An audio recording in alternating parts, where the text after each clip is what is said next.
Hey, what's going on, guys? I'm Porter, and today we're going to do a gun guide over the C58 assault rifle. This assault rifle was added in Season 4, and they just did a slight nerf on June 30th to the recoil. It was nothing too crazy. They just wanted to make this gun a little more skilled, make the recoil a little bit harder just so you have to learn the pattern.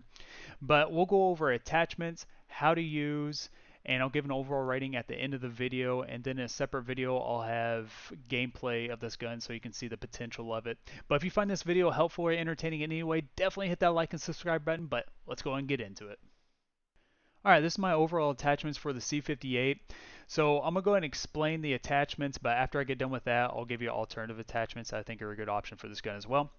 So with the HD suppressor, I go with that because it helps with the vertical recoil just a little bit, and it helps out with the bullet velocity and effective damage range the most out of the muzzles. And then for the barrels, I go with the Task Force barrel because it's going to help out the most with the bullet velocity, recoil control, and effective damage range. And then pick whatever optic you're comfortable with. I like the 3 times. And then the Field Agent grip is going to help out the most with your recoil control. And then the standard 55 round magazine, I go with that because it's not going to hurt your ADS as much. And a bonus, it actually reloads at a pretty fast pace, so that's nice. So with the agency suppressor, task force, and the field agent grip, I want to maximize the recoil control as much as I can on this gun because this is a slow firing assault rifle, and with slow firing guns they're not as forgiving as fast firing guns. If you start missing your shots with a slow firing gun, you'll definitely be penalized and your time to kill will drop really fast. So I wanted to maximize the recoil control because I wanted to hit shots as consistently as possible because this gun has a great time to kill if you can hit your shots. So just kind of keep that in mind. Slow firing guns aren't as forgiving as fast firing guns. So with that being said, there are different alternatives that I think you can use. Um, so for the muzzle, you can definitely go with the suppressor to help that with your ADS, and it'll still give you bullet velocity, which I think bullet velocity is more important than effective damage range. I mean, effective damage range is still a good stat to have, but if I had to pick one or the other, I'd rather have bullet velocity. But yeah, I think suppressor is a great option if you want to increase your aim down sight speed.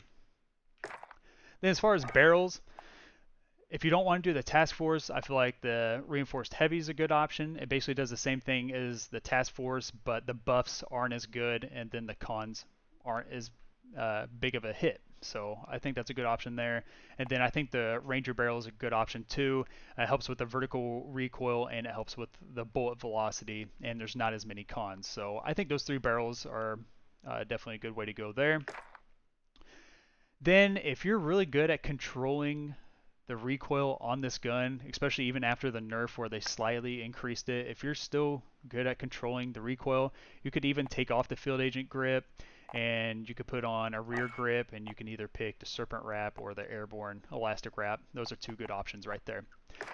So that is my explanation for the attachments. So how to use this gun? With this kitted build right here, this is going to be good for mid to long range engagements. This gun's especially good at the mid range just because it's easier to hit your shots consistently, obviously. But like I mentioned earlier, this gun does fire slow, so if you can hit your shots, this gun has a great time to kill. So that's just why I kit it maximized towards recoil. But this gun definitely requires some skill to hit your shots, and it'll definitely reward you if you hit them consistently. So the overall rating for the C58, I'm going to give it a 7.5. And the reason I'm giving it a 7.5 is because if you're skilled with this gun and you can control the recoil, it will reward you, and I think it's a top tier gun. But if you're not as good with the recoil, then it's more on the balance side. So with that nerf that went in effect on June 30th to the base recoil to this gun, and then nerf the barrel's recoil control, that definitely makes this gun more skilled. But once again, if you can get skilled with it, then it'll definitely pay off. Alright, that does it for the C58 gun guide. I hope you found this video helpful. Make sure to port her up, and I'll catch you guys in the next one.